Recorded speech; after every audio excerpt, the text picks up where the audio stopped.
So, welcome again, everybody who was here on the call. Uh,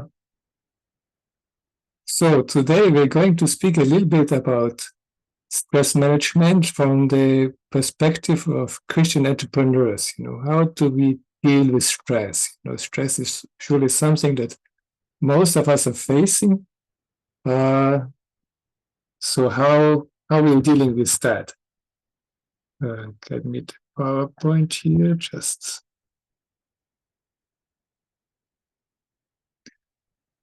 all right. First, talk about to speak a little bit of the purpose, aligning with the purpose. First, I want to introduce a little bit myself. Next slide. I myself, I was 1998, I got some training for lifestyle educator, for dealing with natural remedies, things like that. And I was working since then, on this kind of field, developing different materials, doing different kind of programs. Since 2005, specifically also in Brazil, I did help different churches to do some outreach programs, different kind of things. I also implemented some training programs and other kind of things. But then I had a desire to do something online. And I thought, it would be really great to spread out, to really reach a wider range of audience in this online world. And I was trying to put together some program. I was putting up an ebook of stress management. I was getting it on sales online, and it was a quite cheap $7 ebook. And the thing is, I sold 5 copies in 5 years, so it was not even paying for my domain name. I just couldn't figure out how to make a reach in this online world. So then finally, the pandemic was coming around, 2020. And right at the beginning of that, I thought, people are looking for health. I need to do something about that. And I got together with a doctor and we put together the coronavirus immunity challenge. We had a 10-day program. We give every day some tips how you can strengthen your immune system. And that was giving me 1,400 signups. 1,400 people going through this program. Then I did in Portuguese, was about 12,000 people. So it was really something that was a need and people were looking for. And I finally got an audience here. And then right after that, somebody told me, mental health is a big issue in the pandemic. We have some problems with mental health as a result of that. And we thought, it might be nice to do a summit about that. And I was looking for a team to help me with that, somebody making interviews and other things, to support me. Didn't find anybody. Finally, I did it all by myself. I put together the interviews, I interviewed the people, I did the editing, I did the technical thing, I did, the marketing, everything myself. And we got more than 1,000 people the first summit we did. Everybody was really saying, which was really great, it was really helping them. It was really a success. We repeated it 3 more times and same kind of results. It was always quite successful. And it was running great. So I started also to put together, more complete stress management training program and other things. We do some other online courses. My wife is doing some online cooking classes, also going quite well. So that was really helping me to figure out how can I do something online to really make an impact, to really be where God has called me to be. So now let's see a little bit. What about the stress management thing? I have a pyramid of stress management. The thing is, most of the people speaking about stress management are in this range here. They speak about time management, then they're speaking about tasks, how to be more efficient with that kind of things, And these are important, but it's not just the top of the iceberg. Time management, it's really interesting to see, how can I be more efficient with my time? What can I do about that? But the thing is, it's not so much, how can I cram more things in the 24 hours I have, It's more about how can I be more intentional in using my time? What are my priorities? What are the things that really make a difference? And the task as well, I can do so many things, but where is really my calling? What is really the important things? What is the things that I do that really can make a difference? And sometimes doing less can be more, because if I really focus on the things that makes a difference, on the things that really are going to push me forward to the goal that I want to reach, I can do something focused that is really making an impact and do it well, instead of, trying to be everywhere at the same time and not having any priorities, not having anything to focus on. So be clear, the focus helps very much with that. But this is just the tip of the iceberg, Then we go to relationships. Relationships can be something that helps us very much in dealing with stress. But when relationships doesn't go well, it can be also something that's stressing us out, So working on relationships, how to relate to people around me. How can I improve my relationships? How can I be really intentional? And even in my work with God, working on that to make my relationships something that is really worthwhile. How can I improve the things I'm dealing with other people, in the way I'm dealing with other people, to really spread the love of God in the way I'm relating, and doing that in an intentional way can really make a difference in the way I'm relating to stress, Then comes the thoughts and feelings. That's our mindsets. That's the way we are thinking in our mind.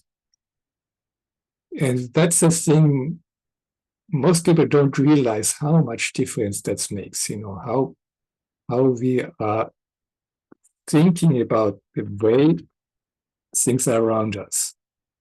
It's not so much what's happening to us. Some people think, the boss is making me stressing me out, or there's a person who just is crazy, is stressing me out in the way he's relating to me.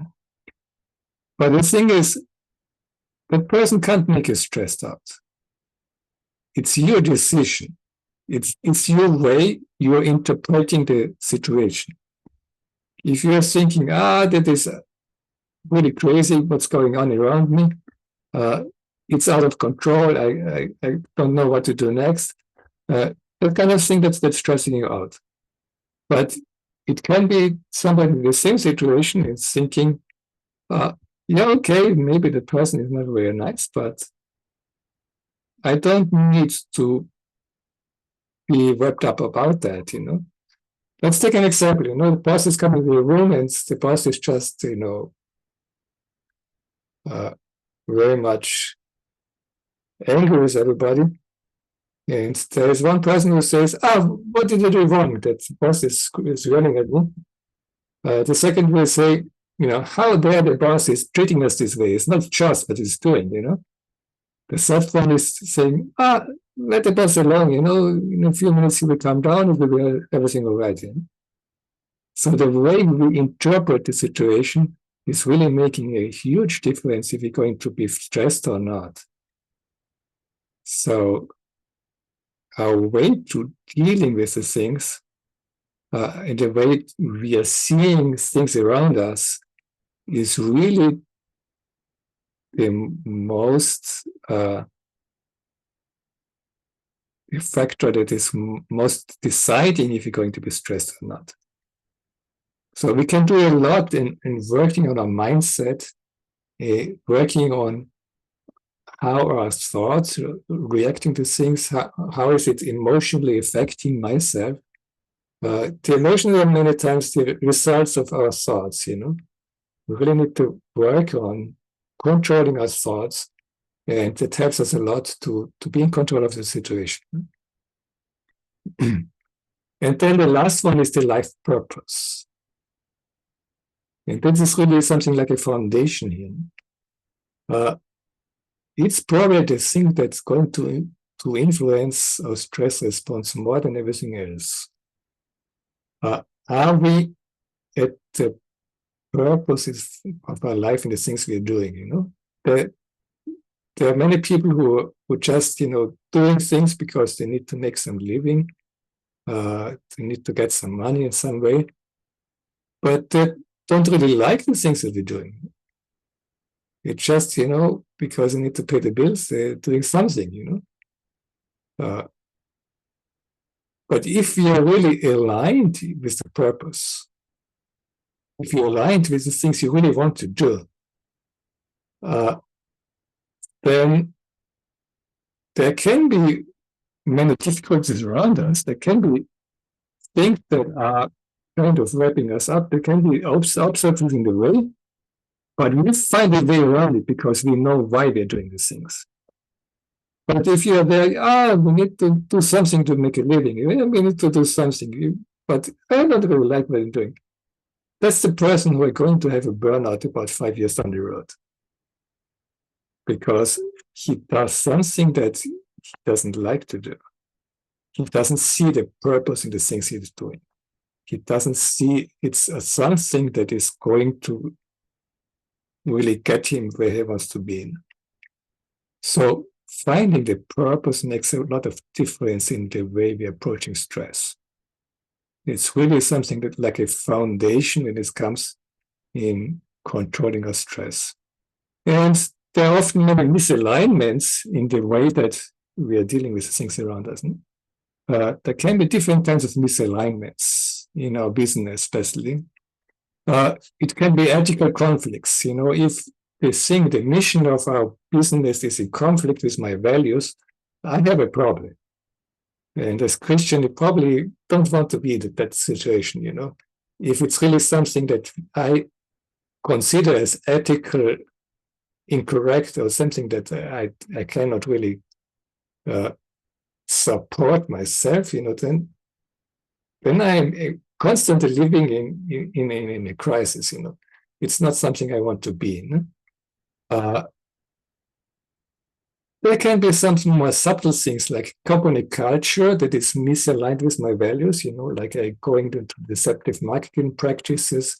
I'm exploiting my workers. I have maybe unethical practices in the way I'm dealing with my customers or something else. Something around that, that something isn't really aligned in the way I'm working, that can be something else, that maybe the business is kind of aligned, but the culture around it, the way I'm approaching things, there may be some misalignments here that are not quite the way they're supposed to be in. Can be also a misalignment with purpose. It can be that I say, I'm doing something that is kind of lucrative. It's giving me some income. It's really going well, but it's not really the thing I like to do. It's not really, I don't really feel that the things I'm doing for my business is the thing that is my life purpose. So there's a kind of a misalignment here. It's not so bad with like the ethical conflicts, but it's still, I have some problems here in really finding a motivation to go forward, It is still some kind of misalignments here in the way I'm going to approach difficulties in my way. There can be also overwork, if I'm getting just too busy with the things I do, and I may start to neglect my spiritual life. I may neglect maybe self-care and other aspects is important, If I just be in this overwork zone, it can also kind of getting me in a difficult place. So how can I work more on aligning my business? What are the things I need to look out for? The first is being responsible, being ethical in the ways I do it. Even if I'm not completely aligned in my business mission, I still can really start to be ethical in the way that I am approaching my work. I'm really here to do my best. I'm really here to show up. I'm responsible in the way that I'm doing things. And with doing that, I'm kind of showing a Christ-like attitude in the way I'm doing business. That's the first step that's helping us quite a bit in just showing up in a way that I can be proud about. It's in a way that I know I make a difference in somebody's life, and I'm ethical, I'm responsible, I can help other people really, and others can rely on me and the things I do. That's already a step, where I can start to align myself. Another step will be just implementing Christian values in my business culture, that the way I'm showing up, in the way that I'm dealing in my business, dealing with my business, that I just show a certain kind of relationship with my customers, with my environment, with my co-workers, everybody else, that I'm incorporating more and more these Christian values, this Christian mindset, these Christian attitudes, and that can make quite a difference in how I'm treating other people and the way I'm relating with other people. That will make a difference in the way I'm doing business. Then the perfect alignment will be that I'm aligning my business mission statement with my calling. That the mission of my business is exactly that God has called me to be. When I'm coming to that point, then work is starting to be a pleasure. Work is starting to be something that I'm looking forward to. It is something that I like to do. I come into my business and I say, it's a pleasure to do those kind of things because I'm exactly there where God wants me to be. I really make a difference in people's lives. And it's exactly the thing my calling is the things that is aligned with the things I do for business. And of course, there are sometimes some difficulties. Sometimes I need to find a way that the thing I do for business is something that people want, but still it's something that is within the purpose that God has called me to be in. And sometimes there's a conflict there. Sometimes I feel I'm called to do that thing, but people don't want to pay for that. And that's getting a little bit tricky here. For example, with stress management,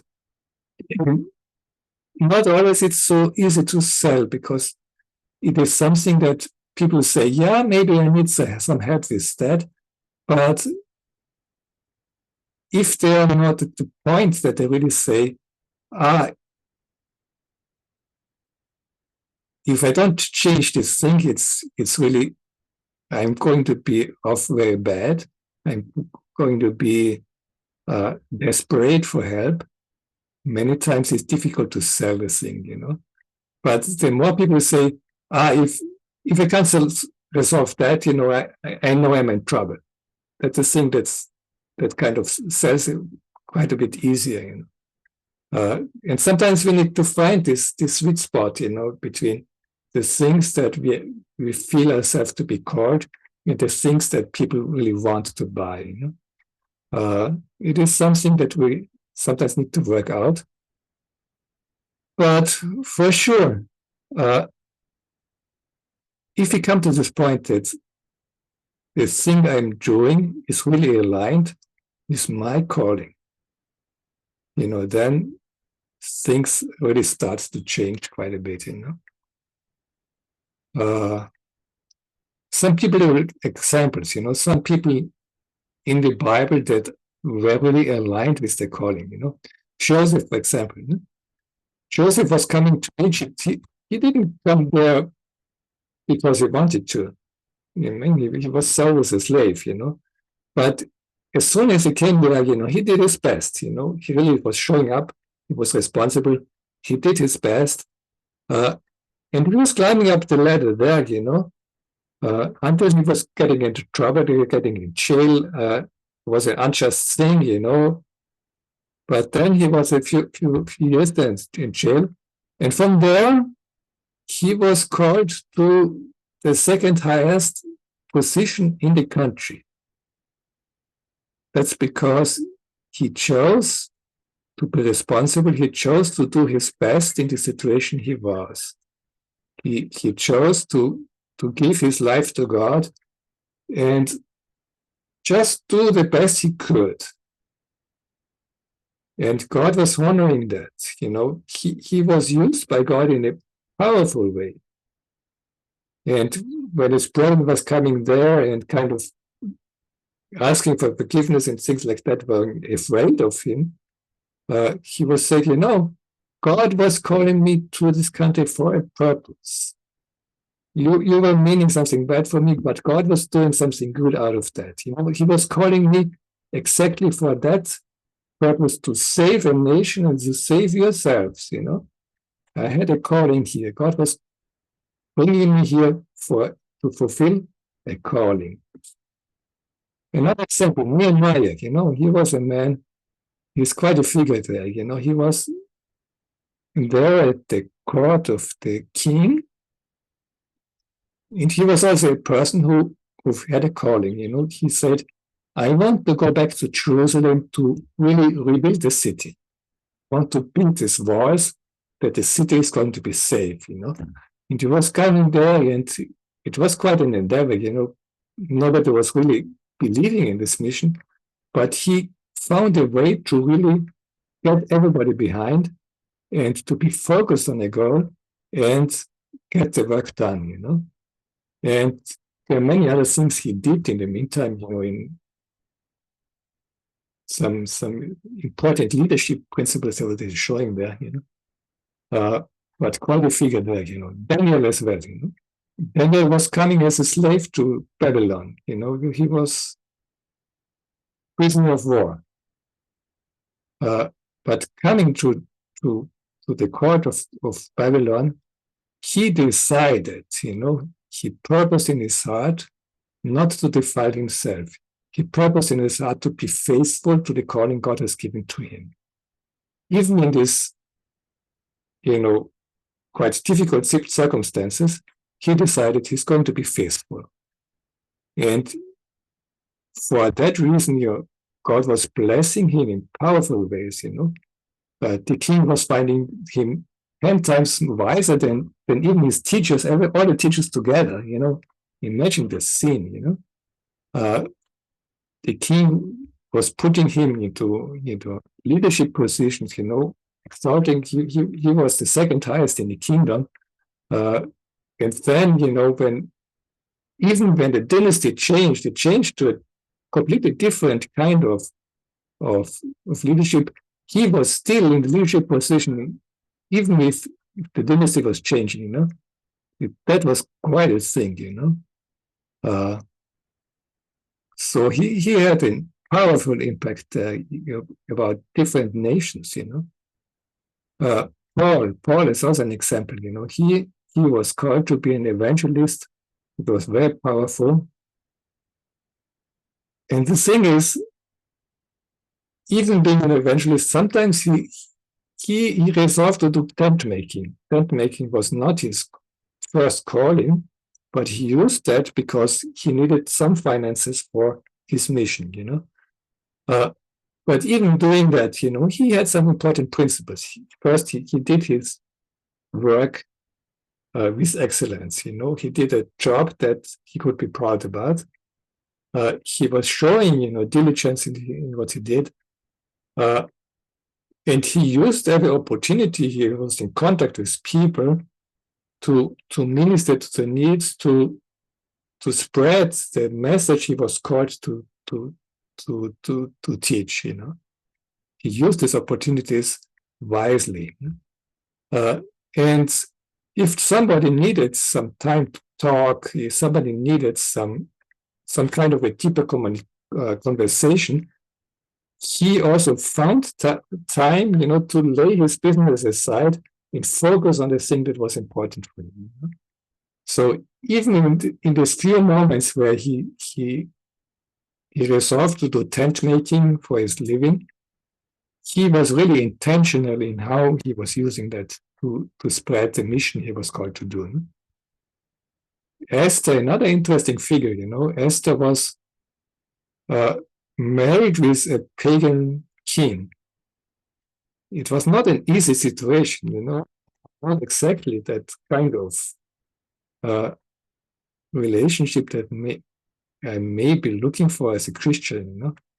It was kind of difficult situation, but then came a moment in his life where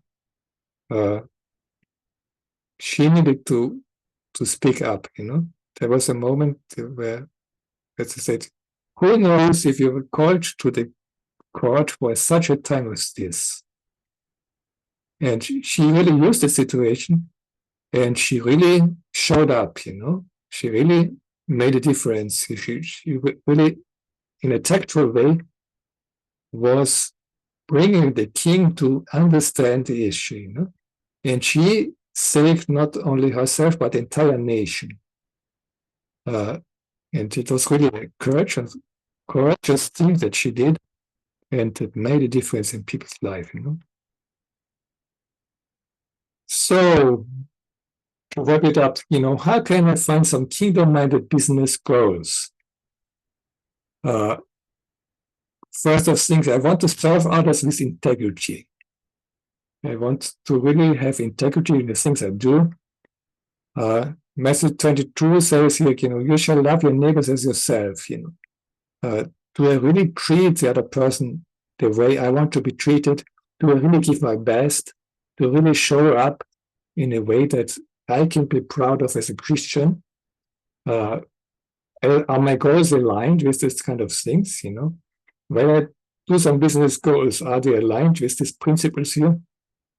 The second thing is honor God in his practices.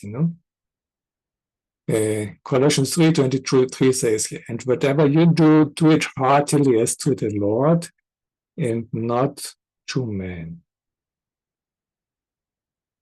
Everything what we do should honor God in the way we live our life, the thing we do, what we eat, what we drink, and even our business decisions. They should be aligned with the goal that God has in mind for us. Does the decision I make honor God? Is it really to the honor of God what I'm doing here? The third question is, am I driven by my purpose, or is it just to make profit? The more I'm aligned in the purpose, the more I really am going to be in the zone where God has called me to be. Seek first the kingdom of God and his righteousness, and all these things shall be added to you.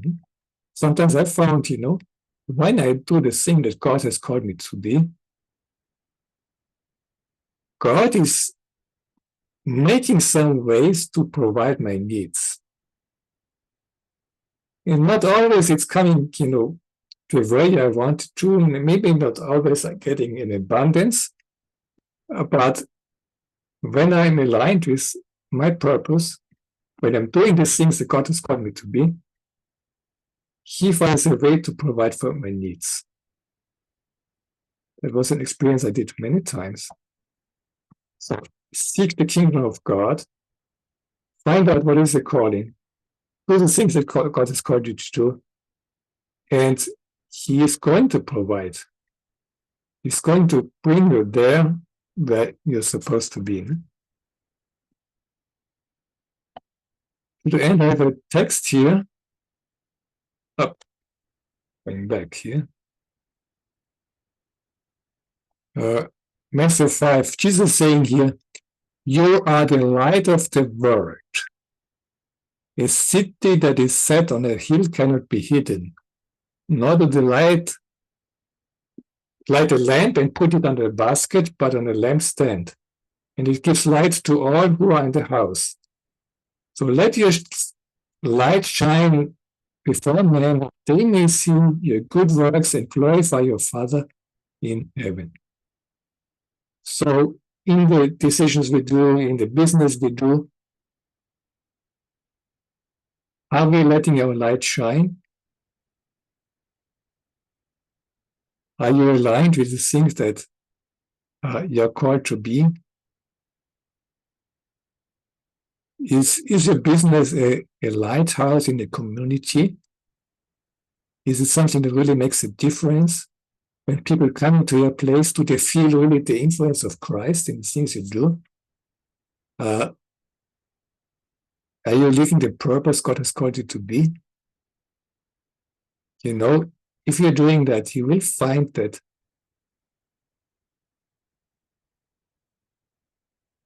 you are in a place where people will see you as a reference. People will see you as somebody that is making a difference in their lives.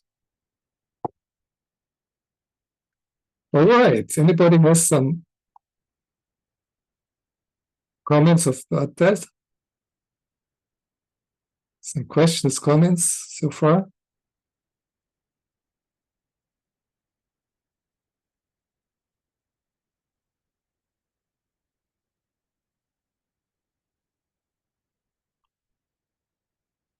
If not, I want to turn it over to Misha.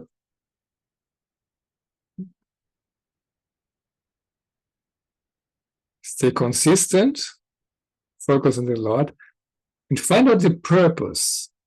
You know, God has a calling for you. This calling can be different for anybody. But find out, you know, what is the purpose God has called you in this life? Are you really aligned in the purpose? Or do you do something for business and the purpose is somewhere else and you just do it in a free time when you have time? If you can align the business with a purpose, you know, then you will be in a place that others will envy you. It will make a difference in the way you're showing up, the way you're treating, you're going forward in life. All right. Okay. We have another lecture now.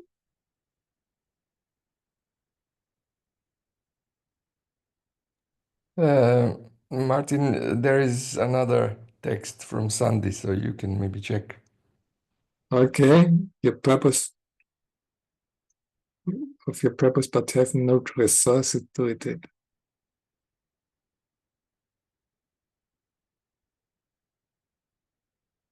What do you mean here? Think of your purpose. You have a purpose, you don't have no resources.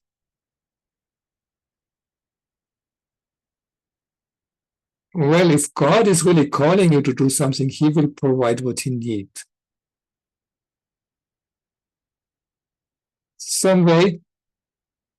The thing is, many times we think about our purpose, something really great, something way out of reach. But sometimes there may be a calling God has called you to do, but you just need to start very simple. Sometimes we make it like something, oh, I need to have all of these things in place, and then I can start to do something. No. Start out with the things you have in hand today. Start small. Start simple. And can be really small, you know. And it doesn't need to be something very fancy. But if God is giving you a calling, start with the things you have in hand today, but start with do something. Start soon. Start tomorrow. That Get your foot out of the door. Do something, Start the first step, Uh, and if that's really a calling, then it will prosper and it will grow.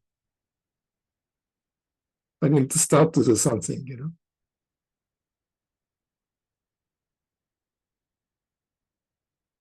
All right. Which was helpful. Good. So I want to pass it on to Miso now. A little bit about yourself, why are you here today? What is your experience? Hi. So my name is Misho. Sorry, I lost my voice a little bit. Everyone around me is ill, and I'll try to do my best with the voice. Um, so Martin invited me. I'm Misho Krstić. So I'm from Slovenia. At the moment here is like almost 11 p.m. But you're probably mostly all of you are on the other side uh, from the big lake.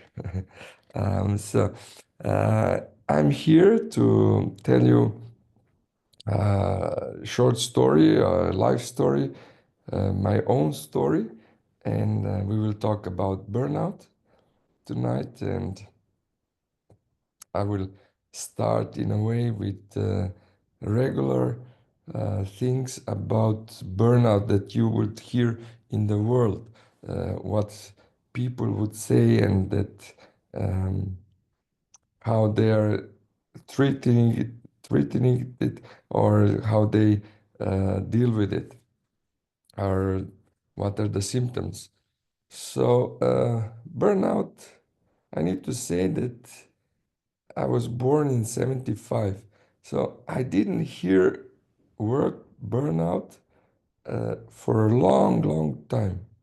I think it was around after 2000 or even later that I heard that. Maybe you heard that before or not, but it was not so common before because there was no internet and there was not a lot of work through that, and work was completely different.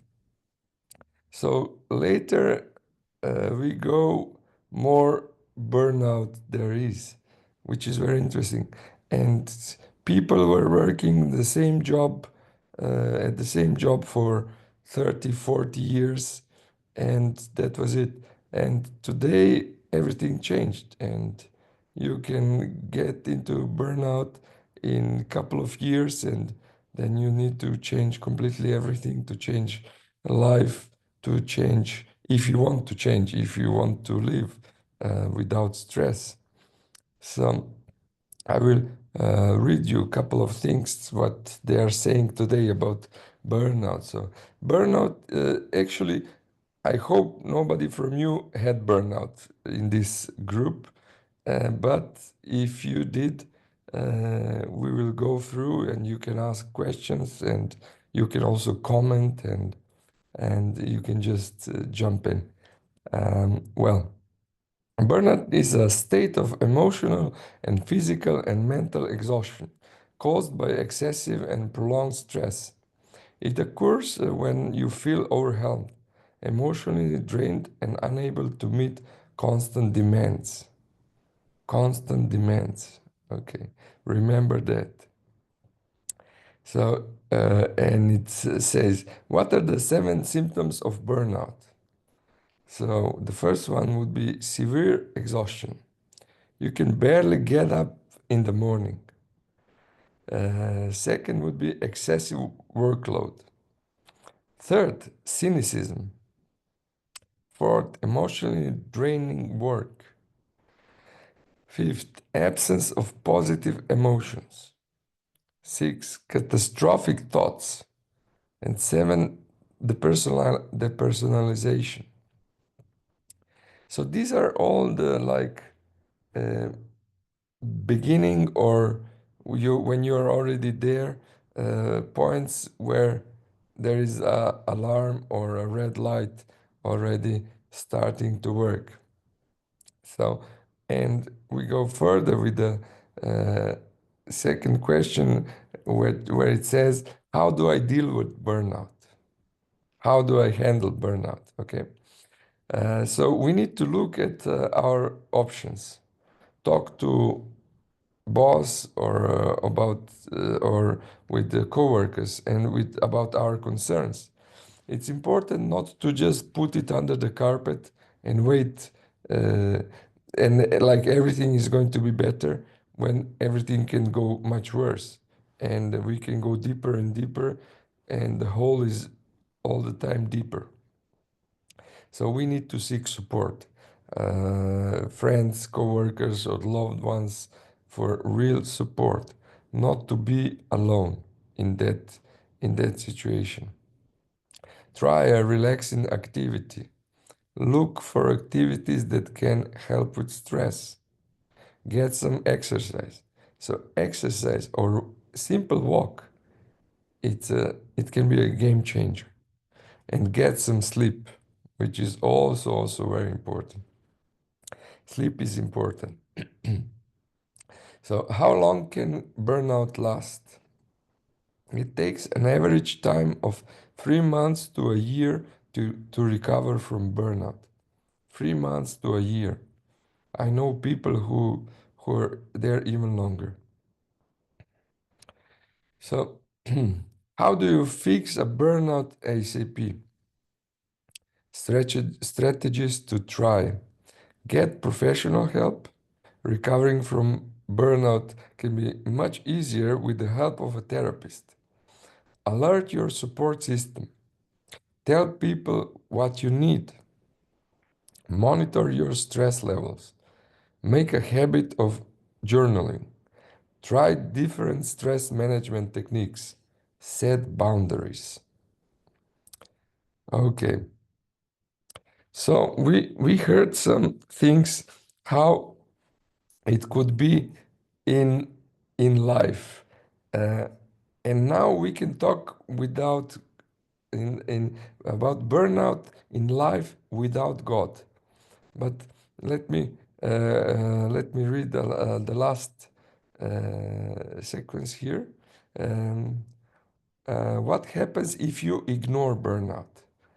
Due to consequences of burnout, it's important to recognize it before it saps energy and motivation and becomes overwhelming.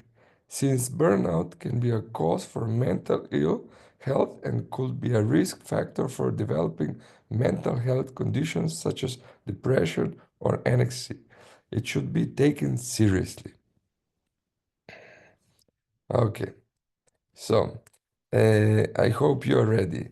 And now I would like to tell you my story. Um, 25 years ago, I moved to another country, and since then, I was living in 7 different countries. I was living in Europe, in Africa. I was working on the projects, on big projects. Many times I was working on projects that they were completely new for me. And I did everything good and successful, but it made many scars. They did the projects. So in one moment, I started to work for one guy from Austria, and he had 15 companies. I was a new member of his team. We had around 60 people, and in a couple of years, we came to 110 people. And we had 23 different companies at that moment. So from a low position, I became a junior partner and I overtook everything in these 23 different companies.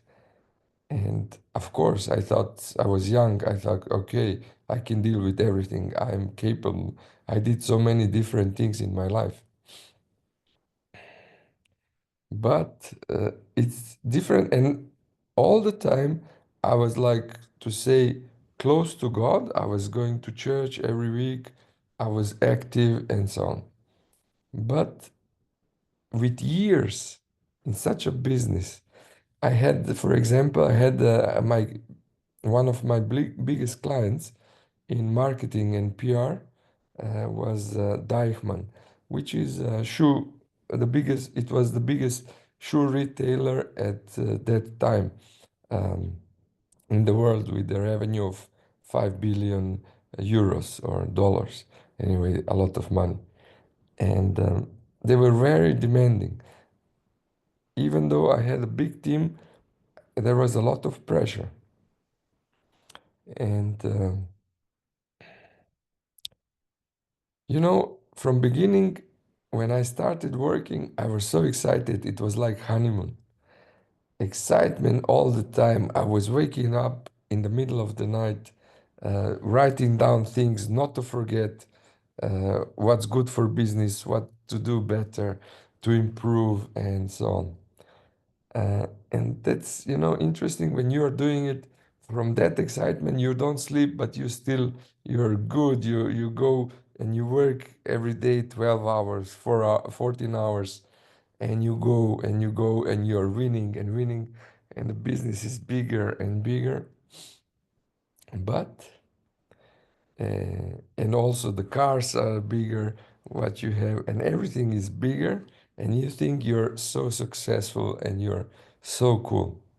But then when your body, your mental health, you think it's good, and you're going in a way that you can do whatever you want, and you can there is nothing in this world that can stop you, but your own body can stop you. So after some years in this kind of when you are driving a car in a red all the time, uh, engine will sooner or later break. And that happened to me as well. Uh, in in last 2 years in business, I was 17 times in hospital. So many different things. In my intestines, uh, I had ulcers. I had a wound uh, in my intestinal. I was bleeding. I was in such pain, and I got Raymond syndrome in my hands. My hand was completely black. Didn't know. I didn't even know what's going on or that even exists. And I need to tell you, my father was a doctor. And when he was still alive, he was always telling me, son, please don't do this, don't do this. It's not going to be good for your health. Whatever he was telling me, I was ignoring. I was ignoring all the time. And everything started to hit me back after I was 30. Whatever he said, it came as a boomerang, and it was very painful. And and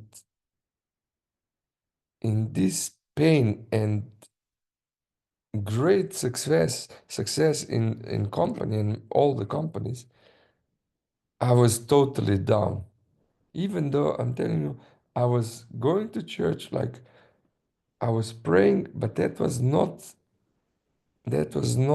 or sincere, or like the other side gave me this also opportunity that look how good I am. And I thought, okay, I'm good with God, but actually I did put myself and worries, a lot of worries, I put in front before God. And I didn't check the signs on the road, which they were always there, and God gave me signs. And I thought, okay, it's no problem, I can do it. And I couldn't sleep. I couldn't live normally. I was the one that the sentence was, you cannot get up in the morning. But I was still getting up, I was trying, and it was, I was going deeper and deeper. And this, I didn't go one time in the hospital. I needed to go 17 times. That's almost an average, almost every month, once per month in last 2 years. And because, as I mentioned, father was a doctor, then I went to other country back home to my father's colleagues to do a checkup. And one guy said, listen, Misho, if you want to live a little bit longer, you need to change something. Otherwise, we will need to come to your funeral. And then I was thinking about that, and okay, I need to change something. I didn't tell you my education was all the time in a medical way, and I was doing business from scratch, from totally other way. I was not going to school, economy or something like that, just life experience. So I said, okay, I will change something. I would like to live. So I left all the companies to my friend, and in 2 days I packed my things. I went back home. I was a real ruin. Sorry, I was a ruin. And after after 3 months, everything was went away from me. I didn't go to hospital anymore. I didn't have pain anymore. I said, God, please give me another chance. Give me another chance that I can do it better. Uh, let's do it together. And God gave me a chance. And I said, okay, now it's going to be better. I will go back to medical work, and I will find a job in hospital, again in another country. I was working in a clinical center in Austria, in Salzburg. And then I was working so much there because of lack of people, lack of stuff, and during Corona, and I was working a lot of at COVID departments. So people were so in such a bad condition that it also came to me. So I was working a lot again there. I was helping people. I completely changed my job. I didn't do anything like from business. I need to tell you, I couldn't open my laptop, my computer for 1.5 years after I left business. I couldn't open it because it was such a pressure on me that I didn't want to do it. So I changed the way, and I was working a lot again uh, with directly helping people. It's a surgery department. Actually, surgery department was my like core or main department. So when was COVID there, Corona, we were all scheduled to do some other to help other departments. And again, the whole department went to burnout. And it's very difficult again when God says, gives you signs again. So I needed to change something again and again. But the thing is that it's better with God. It's better with God. I was there even praying with patients. They said, you are a ray of light.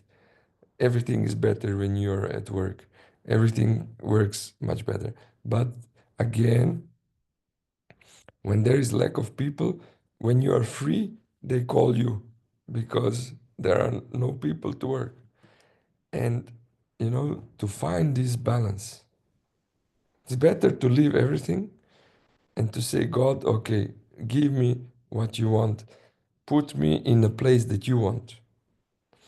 And I quitted my job after 10 years in hospital, and I went to a mission school. It's similar like Wildwood and UG Pines. It's a school in Austria. It's called TGM, and it really again changed everything. And I went to mission trip, and I went to Cambodia a couple of months ago, and I stayed there almost 2 months. And when you help people who are really in need, it's not like a hospital, it's a big hospital, but with other demands. So, and I said, God, you put me wherever you want. I don't want to open any other new company. I don't want to do anything else.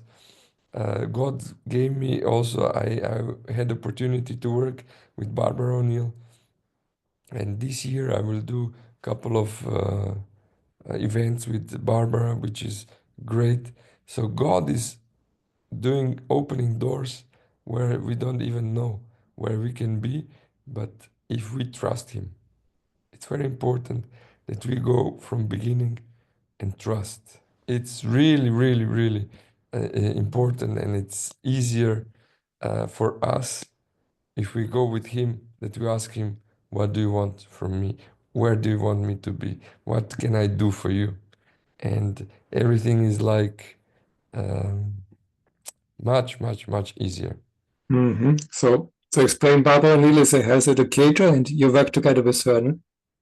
On some Sorry, project. sorry, can you repeat, please? Barbara Neal is a health educator. Yes, Barbara is a health educator, and she is really fantastic, and she's really good in natural remedies, which I would like also to do more and to follow that kind of uh, way of life.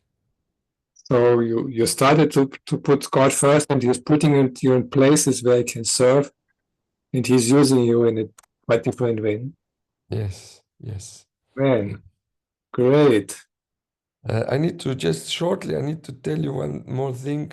Uh, I was best man couple of times at the weddings, and one of my best when I was best man for to one guy, he used to work with me, and then when I left, he overtook many of my things and company, and I said to him, "Be careful."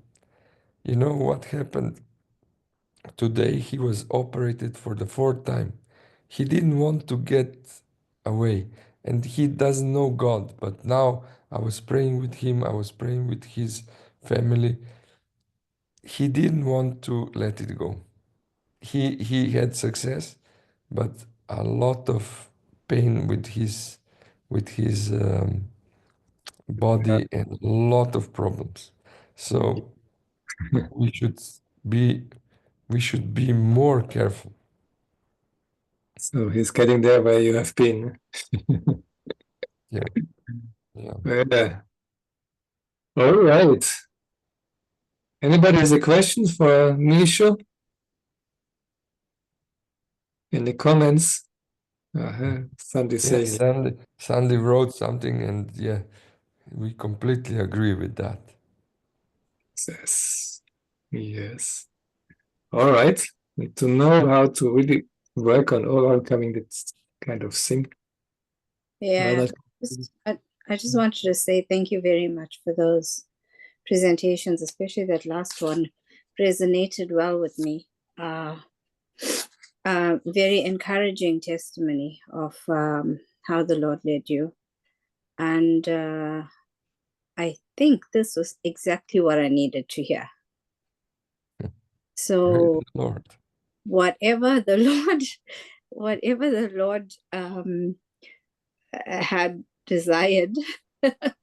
There's just been a few. I've also gone through a bit of burnout. I'm a nurse and I work with newborn babies, but the job is not the same as what it used to be. It's more about money and drives and incentives and objectives and all those crazy things. And what came out here very loud and clear is that God doesn't work that way. And where do you work, rather? In London. London, okay. London, England, yeah. Yeah, so I've also done a medical missionary course. And so very interested in Barbara O'Neill here in England, with a couple and a family in Dumfries, Scotland, the Browns. And it is definitely a calling. And to merge the two talks that I've heard, presentations that I've heard today, it definitely has to be a calling to not be a stress, I think. Yeah, so it's almost like Mission Impossible, but yeah. Yeah, but that's the beauty of God, isn't it? Yes. He makes the impossible possible for us. Yes. If you put yourself in the place where he wants to be, he makes it possible. Yeah, if you avail yourself, I guess. I guess I'm just in a place where it's a gray area. You don't know how you're going to go to where you know you need to go. I don't know. That I leave to God. When you give to God, everything is much easier. Maybe at the beginning doesn't seem like that, but everything is much, much easier. Yo, thank you very much. Yes. Thank you for sharing with us. Okay. Maybe keep in touch, or can even exchange contacts to see how we can work in some way. All right. Good.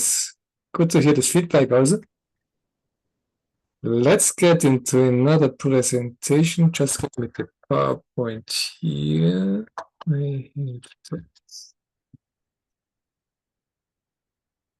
This is the one I'm going to finish up with.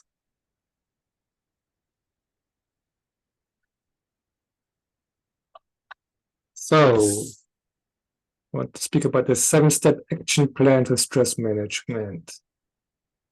We need to think today, Christian stress management, is it different than other stress management programs? What is really the essence of the Christian stress management program? Before we go into that, just to define what is stress? Stress, it is a word comes from physics. In physics, you have a substance like you have a pencil or some other things, and you study to bend it, And the more you bend it, it comes to a point it's going to break.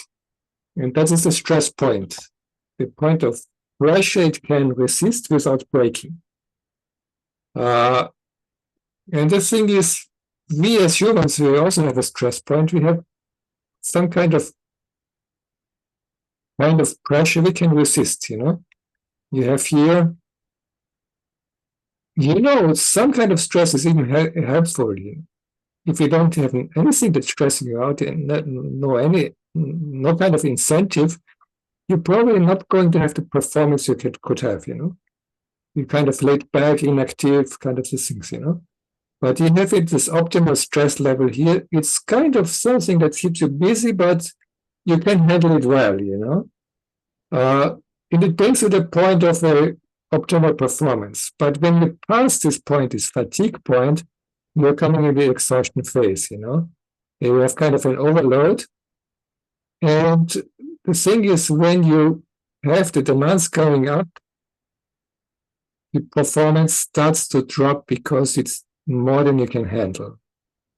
And if you go on there, that's the place where you come to burnout phase, because the demands going up, but your performance goes down. So you're in the negative zone. And that's the place where you quickly need to make some changes, otherwise you are in a deep burnout. That's really And you need to know where is your level, where is your limits. That's different for every person. The good news also, you can change that. You can learn to be more resilient. You can learn to react different ways of stress. Stress is often defined with the fight or flight response. Imagine you're in a living room and suddenly a tiger walks in the room. What are you doing? Either you need to fight the tiger or you need to run. You need to find an escape zone. Either way, you need energy. So the body is preparing for that. The heart is pumping faster. It's pumping up glucose. You have this energy to run. You have the energy to think quick. Make decisions. Adrenaline and all the hormones are getting in place. It prepares you for a fight, and that can be life-saving if you're fighting a tiger. That's good if you're fighting an animal. If there's some real threat, you need to react to that. You need this response. The problem is the stress of today is 24 hours. It's going on 24 hours a day, no stop. And that's the point where the stress response is going to be detrimental. This kind of chronic, constant stress. You're working with deadlines. You're working with maybe financial stress. That's not going away. You have relationship problems that are there, just lingering around. You have all kinds of things that just going on all the time. You're on the cell phone 24 hours. There's kind of things in the busy life we have today. That is what is really causing us the chronic stress that is going to be detrimental to us. And there are some stress symptoms that it can show you that there's a problem going on. It can be blood pressure. Many people, even health programs, many times you find people coming in and they have a little bit elevated blood pressure. And we ask, is there anything that worries you? And many of them saying, yes, there's some issues with my kid who's taking drugs, or there's some problems with family or something else. And it is wearing me out, And when they're worried, then the stress, the blood pressure going up,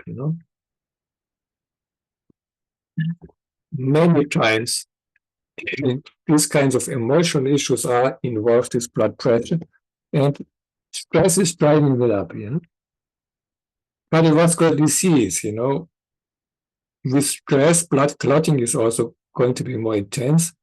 And if a clot is forming here, it's maybe blocking the artery of your heart, you have a heart attack. It's blocking the artery of the brain, you have a stroke, That also can be a result of stress. Diabetes, with stress, you can find that most of the time blood pressure will be out of control. Especially diabetics will suffer quite a bit with that.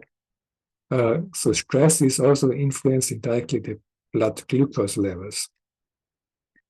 Digestive disorders. Many people will find when they're stressed out that digestion is kind of sluggish. You're more constipated. It can be also the opposite, that it's causing some diarrhea. For me, when I'm stressed, I'm more tending to diarrhea. But either way, it's kind of disbalance in the digestive system. You have more problems with ulcers and all kinds of things in the digestive tract. Immune system is going to be weaker also. You're going to catch a cold and everything else around. You're more susceptible to cancer and all kinds of things, It can also cause some skin problems, kind of getting all the hormones out of control. The immune system, so psoriasis can show up, eczemas, or even, the kind of pimples, the things you had on the skin as a teenager could come again, acne and all kinds of skin problems. Sometimes it can cause hair loss. We say, with stress, we're getting gray hair or we're kind of getting bald. The thing is, if stress is getting by, it can be many times even reversed. Sometimes it's temporary, and many times you can reverse it to a certain degree. But yeah, hair loss can be involved as well with stress. For women, it's menstrual problems many times in all kinds of different forms. Muscle cramps. The thing is, magnesium is a substance that is very much involved in muscle relaxations. And with stress, it's getting more depleted. So we have more this kind of muscle cramps, kind of problems here. So that different symptoms that show us there's something going on with stress in the body. And I was one time I did a lecture and a lady was saying, I have all of these kind of things, I think I'm stressed. All the symptoms you said, I pretty much have all of them. So, but just watch your body, what is going on? What kind of symptoms do you show? Insomnia in everyone, if you have sleeping problems, can't sleep at night. And the thing is getting a vicious cycle, you're getting insomnia, then you cannot sleep, then you're more stressed the other day, stress levels going up, you're kind of creepy, cranky the day. Into the night, you can sleep in less, because you're stressed around the day. So it's getting in a vicious cycle quite quickly as well. Anxiety, depression is all those things that they often go together, anxiety leading to stress. Prolonged stress can lead to depression. They often come in combination. The thing is, more than 8 in 10 Americans just say they're feeling stress in the last 2 weeks. So most of us are dealing with stress in one way or the other. And the thing is, watch your body, and what is the body telling you? What kind of symptoms of stress are you showing? What is happening in your body? And we need to we need to find some ways to deal with the stress in a more efficient way. And many stress management programs will tell you to do the things that are left here. Many stress programs tell you to do transcendental meditation, some kind of yoga, maybe mindfulness meditation, any kind of variations of that. The thing is, first, the roots of this kind of thing is very much Hinduism, Buddhism. It's not very much a Christian thing. The other thing is, studies have shown that can have maybe a temporary relief. It can help you to get, for a moment, the stressful thoughts out of your mind. Because this practice is the focus in emptying your mind. It helps you to forget these things for a moment. But the thing is, you're getting out of the yoga session. An empty mind is not going to stay empty for very long. And the stressful thoughts are coming right back into the mind. It's not very efficient to help you in long term. If you do the thing at the right side, the Bible is also speaking about meditation. David says, I meditate on the law day and night. But it's a different kind of thing. Christian meditation is a focused thought about something uplifting. It is something that is really, you're focusing on an uplifting thought. You are meditating on a Bible verse. You really focus yourself on that, and you analyze this text, you apply it to your life, you're actively involved with your mind to think on a positive theme. It's a completely different thing.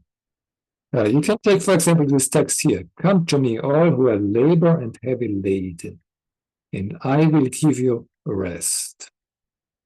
What is the area of your life you're needing rest today? Just meditate on that.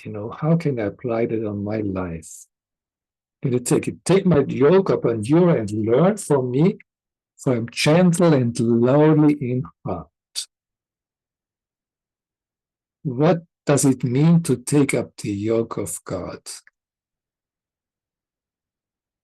What is a yoke? The yoke you're using to take 2 oxen that they can carry together. They can carry forward the load. They can carry the plow. They can move something.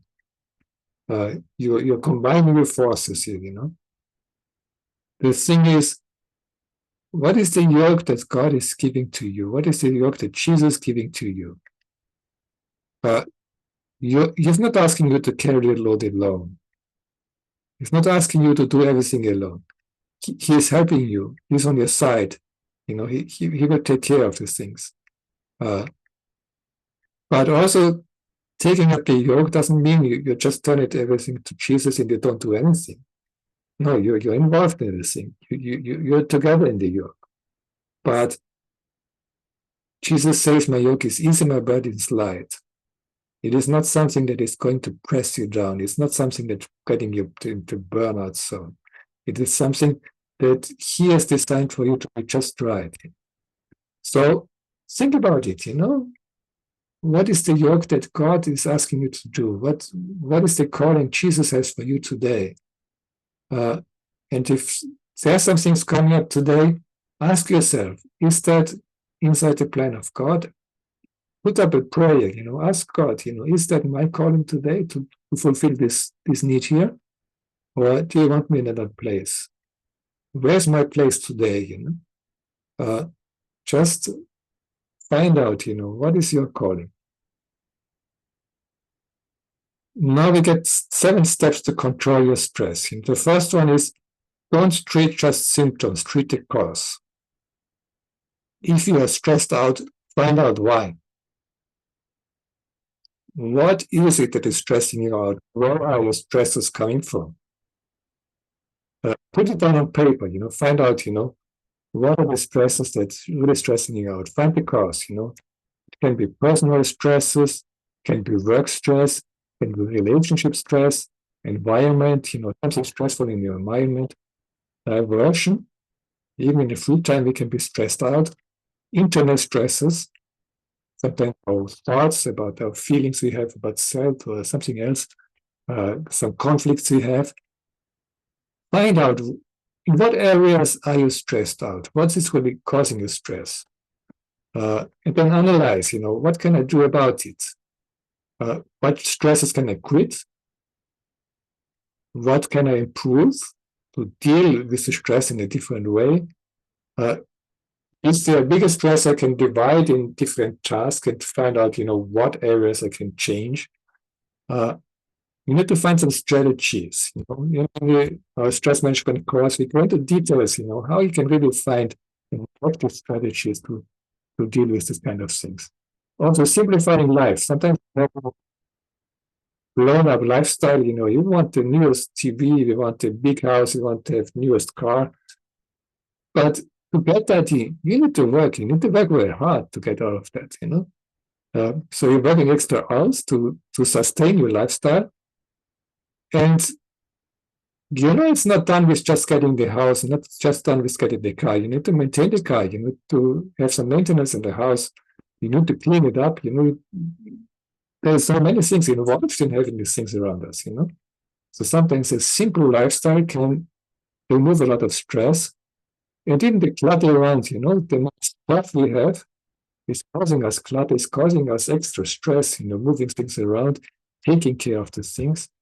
So the easier the life, many times less is really more, the easier is our life, the simpler our life, many times it is less stressful, Then develop a stress control lifestyle.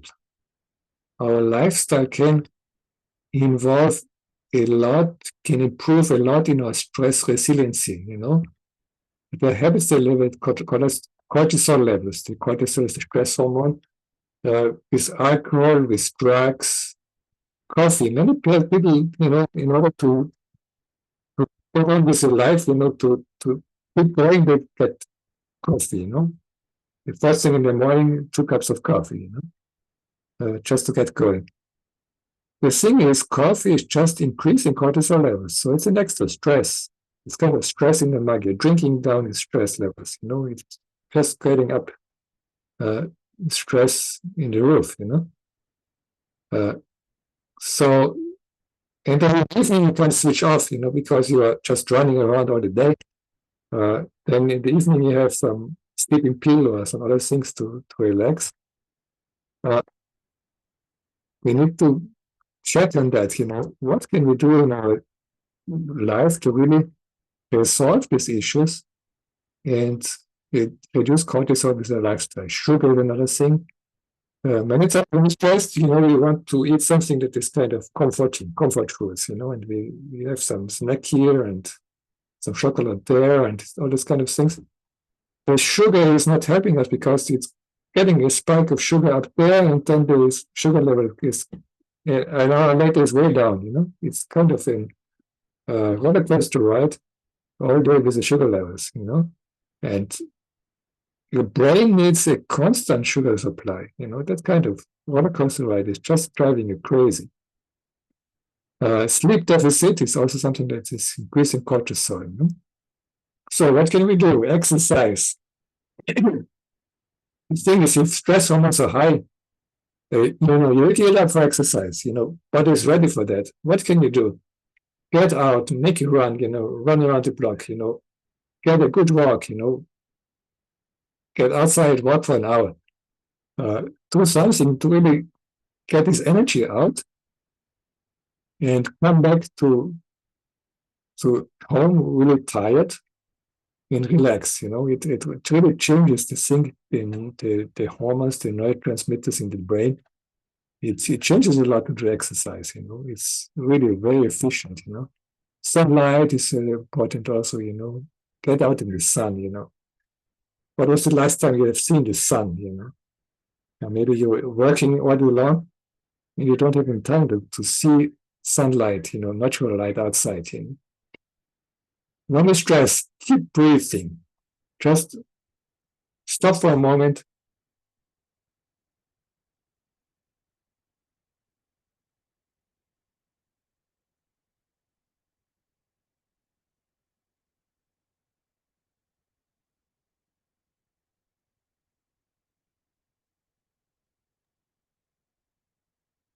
Martin, I think we lost your voice.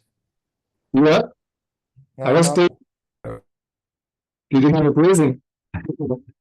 Okay. Just inhaling, exhaling, just doing that 3 times, 5 times in a row can have a profound impact on the stress control. Very simple exercise and can make quite a difference. Nature is also something very relaxing. To find some place to be in nature, do some gardening, maybe all kinds of things.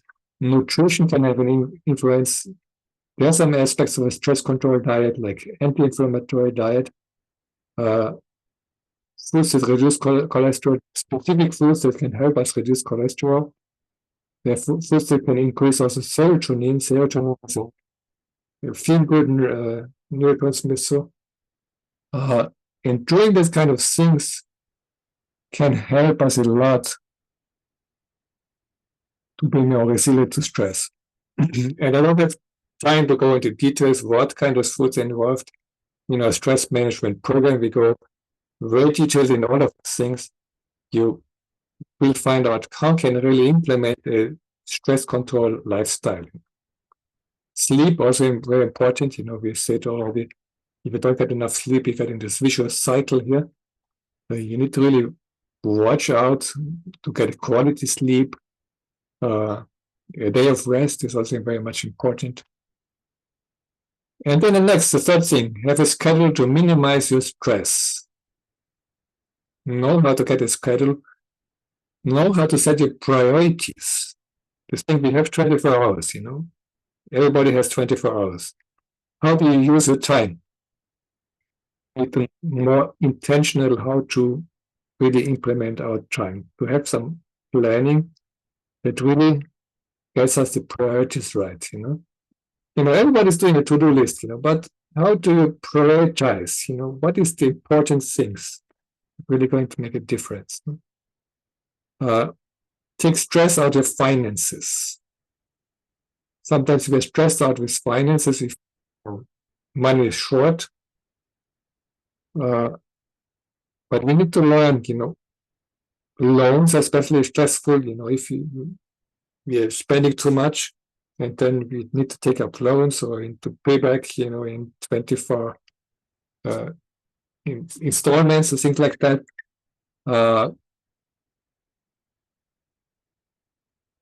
That causes a extra stress because we have some things to take care of that are not paid yet, We spent some money that's not paid.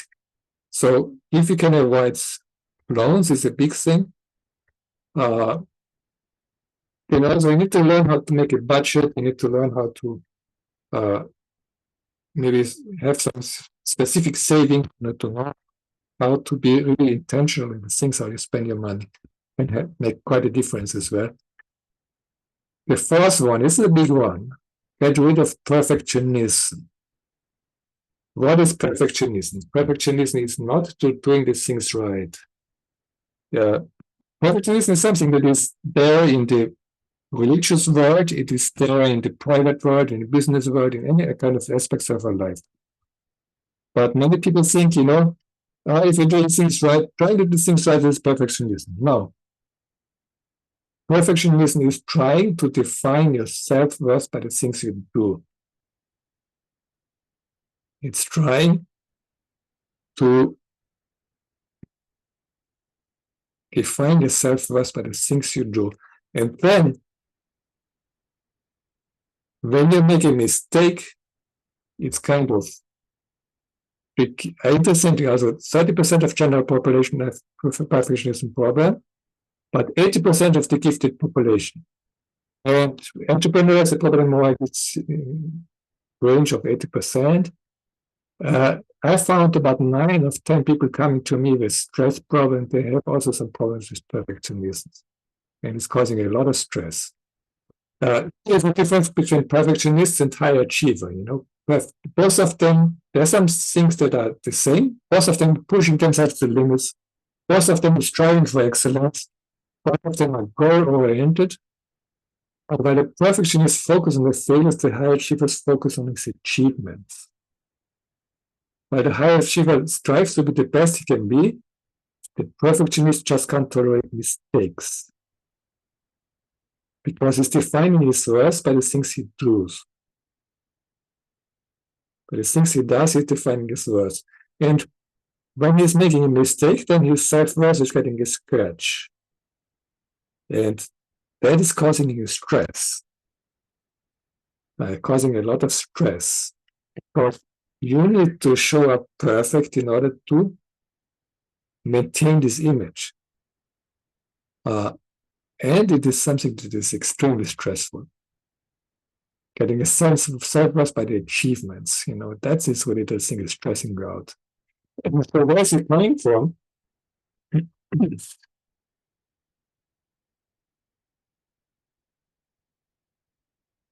Many times it's from demanding parents, parents were just, demanding you better perform here, you can do better than that, that kind of demands they were putting on you. Sometimes just the role models, the parents themselves were perfectionists. And, the wife is saying, oh, you left a spot here, just wipe a little bit more, Pop it right, These perfectionistic role models. Sometimes unavailable parents that are emotionally unavailable because they're too busy. And kids can react in 2 ways. Either they get unruly, they get really acting up because they get attention that way, or they're trying to be just perfect because they think if they do things right, then they are worthy of the praise and attention of the parents. Trying to get attention and doing things right. And that's why they're defining their self-worth now by the things they do. Sometimes dysfunctional parents, maybe daddy has some problems with alcohol, and the kids are thinking, the problem of daddy drinking is because of me. So I need to act up so daddy has no problem with alcohol, That's this kind of thing that can happen, What are disadvantages of perfectionists, You waste a lot of time. The guy here is typing the things, 10 times, back in the day of typewriter, you couldn't go back and correct the text, So it's typing again because he made a mistake, creates a lot of stress because you always need to show up perfect, Any kind of mistake is just driving crazy. You're losing sight of the big picture.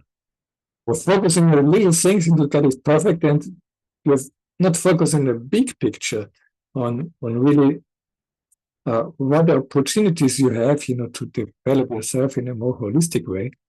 You cannot relax because you always need to improve in something. You're never happy with the results because you can have made a perfect presentation, but you're focusing on this little tiny mistake what you did. And you said, you just messed up because of a little mistake. You're never happy with the results you did. And so that's causing a lot of problems. The fifth point, control your emotions. We've always thought before, many don't realize how much stress is actually involving the mindset, the way we perceiving things. And that is quite something that causes stress. If you have always this negative thinking, things will go bad. What if that happens now? We are inventing 100 problems before they even happen, and that is really causing us a lot of problems. There are many things we can do to improve emotional control, cognitive restructuring, really thinking about their thoughts. Are they really true? To really question our thoughts, are they really true, Creating more predictability, and with that we can have an environment where things are more predictable and we don't have so many surprises. Thinking positive, our attitude can change quite a bit, taking control. Sometimes we feel ourselves as victims of circumstances. And when we start to really take control, things can shift a lot. As the adaptation, how to adapt to situations, learning to forgive. Many times, learn from the past that is putting you down, can verbalize concerns. Having friends you can talk to, prayer life is very important, especially as Christians. And put your burdens before God. It can change a lot how we react to these things, And really, it's the things what do you focus on? The things that you focus on, the things you're going to see. You can see the positive things, you can see the negative things. Both of them are there, but what are you focusing on?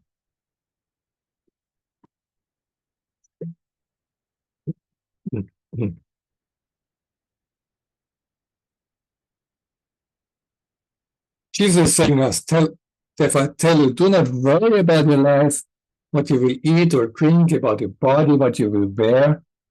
Is not life more than food and the body more than clothes? Look at the birds of the air that do not sow, reap, or store away in barns, and yet your heavenly Father feeds them. Are you not much more than valuable than they? Can any one of you, by worrying, add a single hour to your life? So, what are we worrying about, Is it really worthwhile to worry about some things we cannot change? Is it really worthwhile to worry about things that never have happened and probably won't happen anyway? So let's reflect a bit, are the worries really worthwhile? Then the sixth point, have a healthy support network. Do you have friends you can rely on? Do you have some other people around you can go to? And this relationship to God, where you to go when you have some difficult times, Imagine this fortress. Imagine you're outside the fortress and some enemy is coming around. What determines whether you're going to be fearful or not? If you're inside this fortress, imagine the enemy is coming around. If you think that fortress is strong enough, then you will feel safe.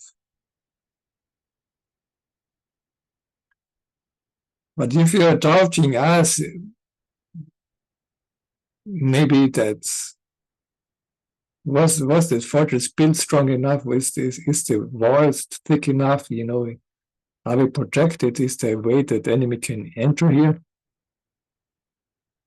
You may be feeling stressed because you are not sure. But if you know this fortress is strong enough, then you will be feeling safe. So what is our foundation? In our spiritual life, do we have a foundation we can trust on? If we know that we have a God that we can trust, then He can give us a foundation, And that's the question, how can we really get this relationship that we can rely on God in everything we do? We need to find this kind of relationship. We need to develop that. And if we know we can trust Him, it's something that is going to carry us through. There are so many situations where we just relax because we know we have something to rely on. And before I mention the last point, I want to this experience of Paul. That's going to be the introduction for the last point here. 5 times I received from the Jews the 40 lashes minus 1. 3 times I was beaten with rods. 1 I pelted with stones. 3 times shipwrecked. Spent a night and a day at open sea. I've been constantly on the move. Been in danger from rivers, in danger from bandits, in danger from fellow Jews, in danger of Gentiles, in the city, in the country, in the sea, in the false believers. I have labored and toiled and have often gone without sleep. I have known hunger and thirst and have often gone without food. I have been cold and naked. Do you think the life of Paul was stressful? Does it feel like a lot of stress? But how come that Paul was doing all of these things and he didn't have a nervous breakdown? He didn't pass through a burnout experience. He didn't have that kind of problems. He was managing to endure all of these things. Why? Because he knew he has a mission to fulfill. What was driving him forward was his purpose. He was sure about the purpose, why he's doing these things. And if you know your purpose, then obstacles are not going to be a problem. If you know your calling, if you know that God has called you to do that kind of thing, then you don't care how many obstacles in the way. If you're 100% sure you are in the place that God has put you, then there can be 100 obstacles.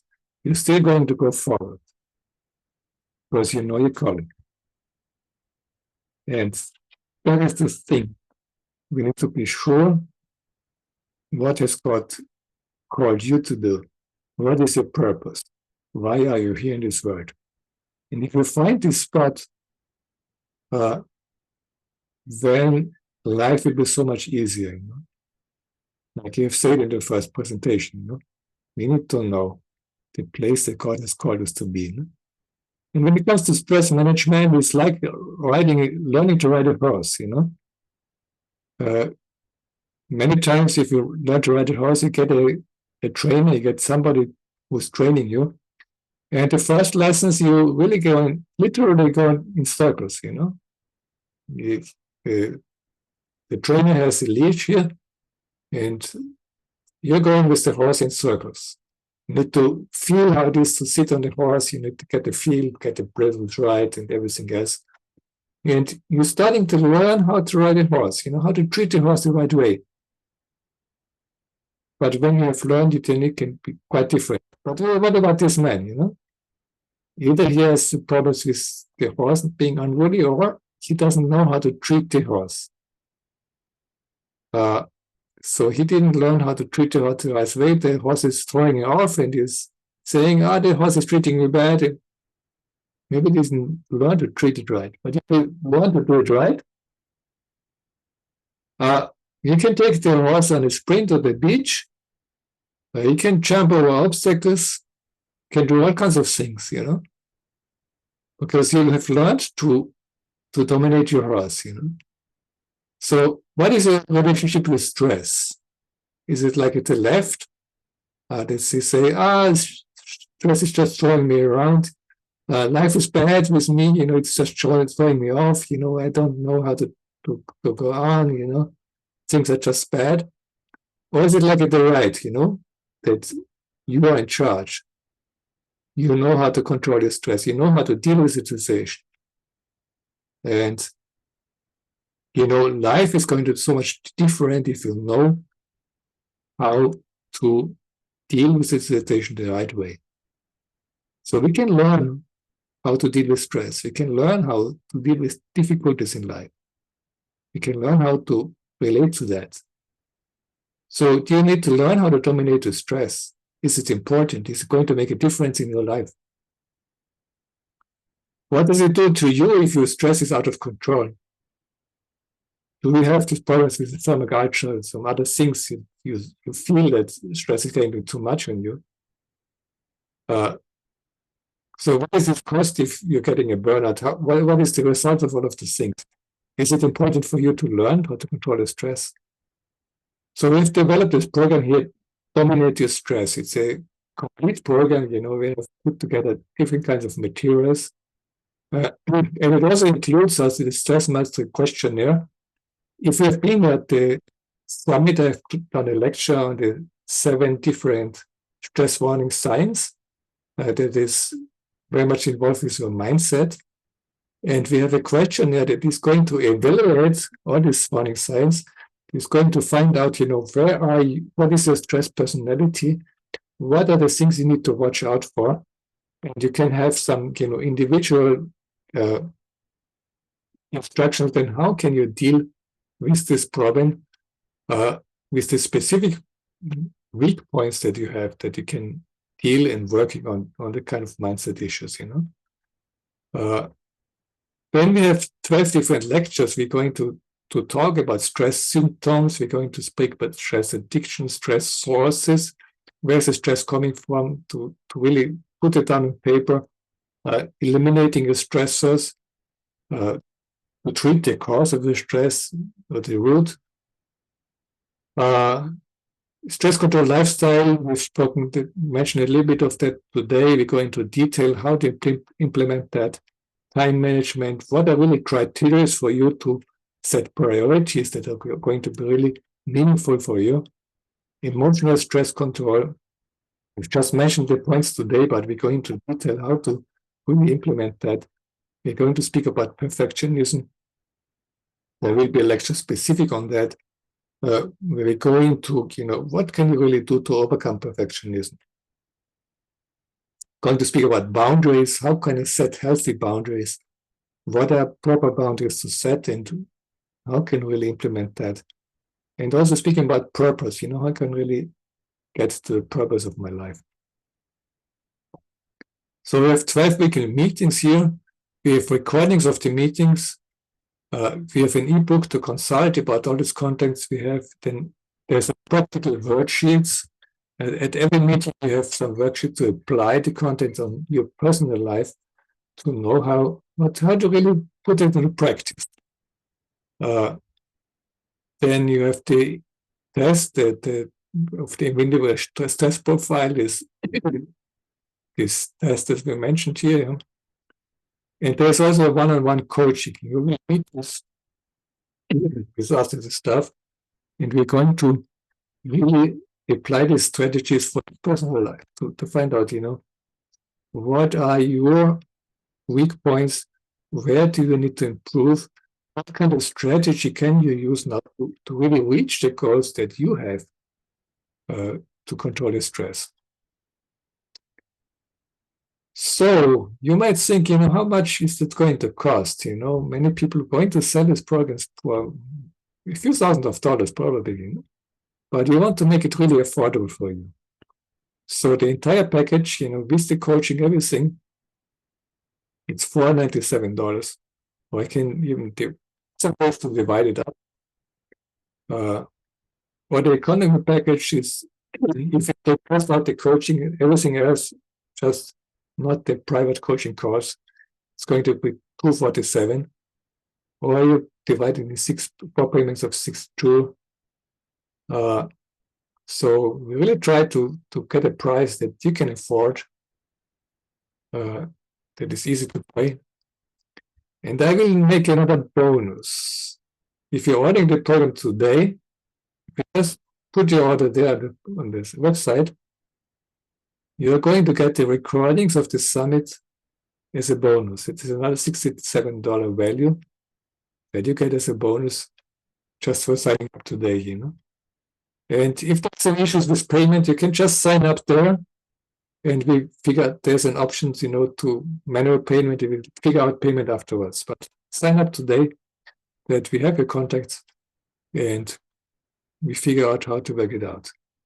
So go to the website there, Dominate Your Stress/program, and you find out the details, what is all involved in the program, what else you getting there, and have a look at that. Probably something that is going to change the way you are dealing with stress. I'm just going to get the link for you.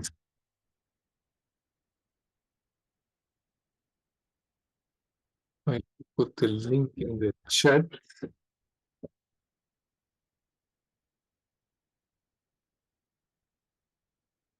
All right.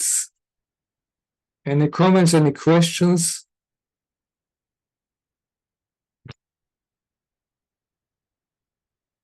What are you thinking?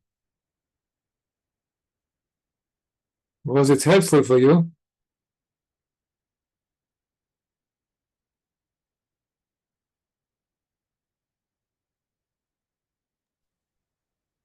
Yes, I think so. Definitely helpful. Okay. What was most important for you today?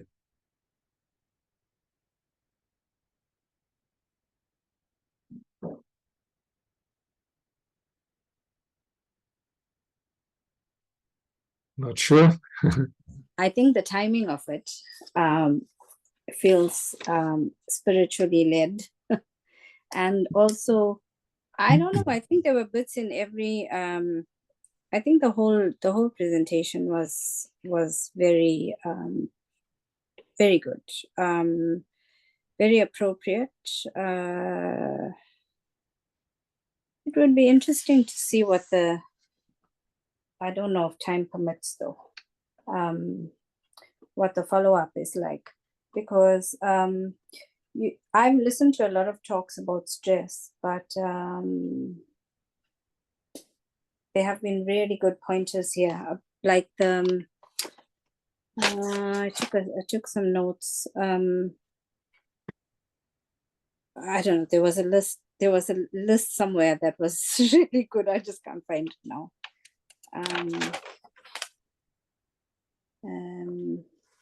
Yeah, so that bit on perfectionism, I think, and becoming a high achiever, how to become a high achiever. I thought that was really good as well. Just how to take control of the stress itself, because sometimes it takes control of you, and then that's it. Your day is gone. Mm-hmm. But you speak about follow-up. I want to be really honest with you.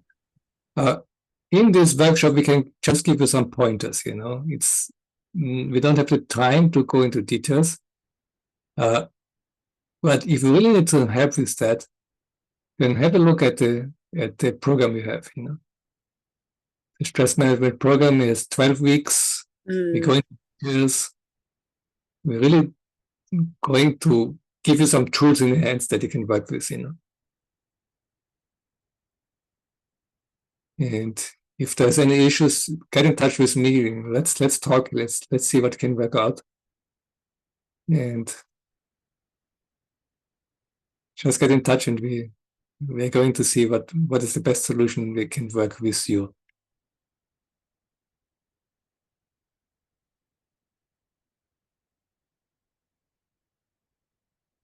All right. Any other comments? Questions?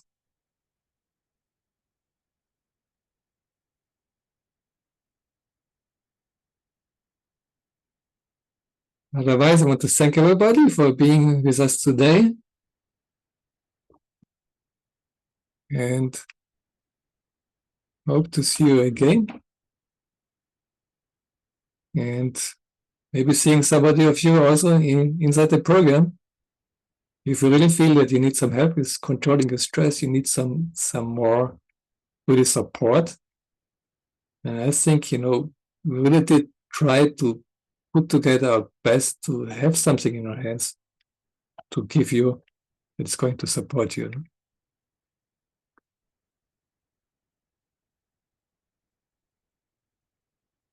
All right.